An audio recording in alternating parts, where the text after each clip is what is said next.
Sean, my first question for you is what's the difference between the Green Party and the next closest one, which from what I'm looking in the platform is NDP-ish? Right. Yeah. So what's the difference? A lot of similarities, of course. The thing about the NDP is we have created a lot of their platform. They take bits and pieces that they like. We've costed that platform. For example, the mental health. And they've taken bits and pieces that they like of it and they've implemented it, which is great because we've been able to take the lead on that, but they've not costed it yet. So we are being honest with Ontarians about what it's going to cost to do that and what it's going to take to fix it. It obviously disproportionately affects us in the north. So that's a priority for me. Another difference, really, it's a tough question because well, people will have to make a choice, right? Exactly. And they have more people with seats than you, so practically, absolutely, unless there's a big difference. I think if they're voting strategically, then that would be, the NDP would be their choice. But if I keep saying, if you want real action for a green future, a green climate plan, vote for the real thing. Okay. So costing of the mental health and addictions, what will it cost Ontario? So I believe it would cost about $6.5 billion.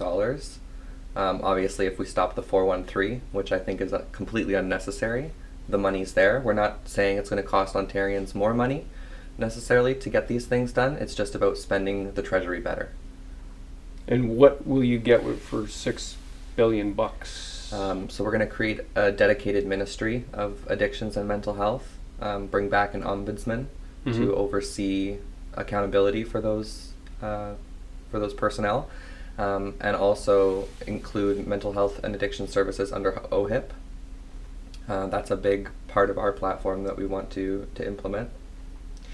Because not everybody has benefits, and exactly. Access is already hard even if you have benefits. So. And doubling the ODSP rate as well is a big part of what we're trying to do with that. Because doubling or 20% more? I believe doubling is the language we've been using. Wow. Because the cost of living is increasing, but the rates for ODSP is not. Yeah.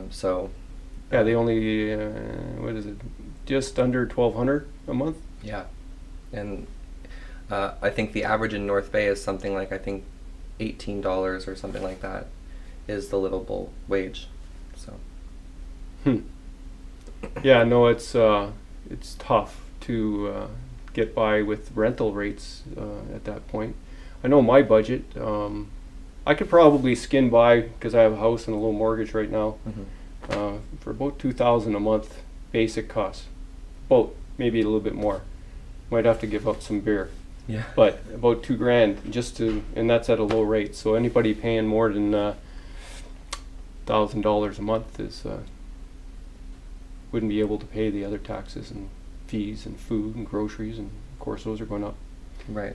So you've been in addiction counseling for how long? About a year. Yeah? Yeah. Where are you from? I'm originally from Oakville.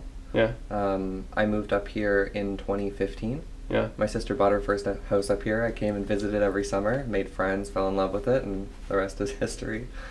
What'd she do? She works at, she's in food services. So she does business-to-business sales with restaurants and things. Oh, cool. Yeah. And she's since moved away, but I stayed. All right. Well, there you go. And how old are you? I'm 26. I'll be 27 in July. And where did you go to school? I went to school at CTS. Okay. Yeah. Right. And how do you find being an addiction counselor?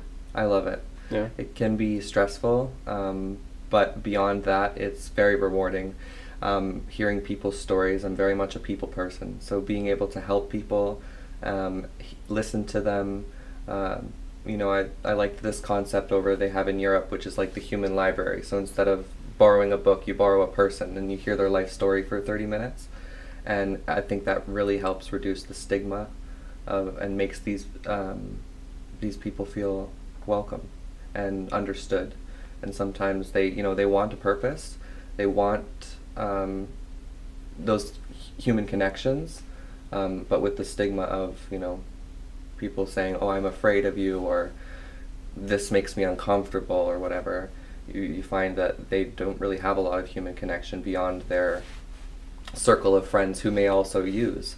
And so it's hard for them to get out of that situation. So for me, that's a really rewarding part of what I do, is being able to give them that human connection outside of that community. What works getting somebody off opioids? Obviously there's success with safe injection sites. I know that that's not a popular thing amongst some people, but it really reduces the risk of infection with sharing needles and things like that. See an increase of HIV and AIDS and hepatitis C infections. So it's safer in that way.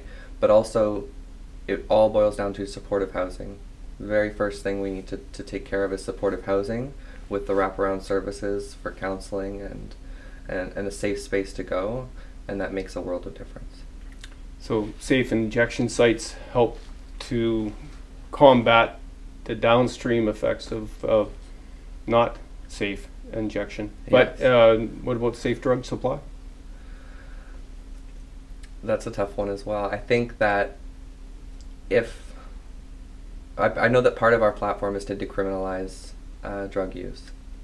That being said, I think that would fall on the government to become a responsible party in the safe drug supply, because we kind of saw that with marijuana, and I don't want to go too much into that because that's another thing, but when you take it off the streets and you have a pure form of it elsewhere, we are going to drastically see less fentanyl overdoses. I see them all the time on a weekly basis.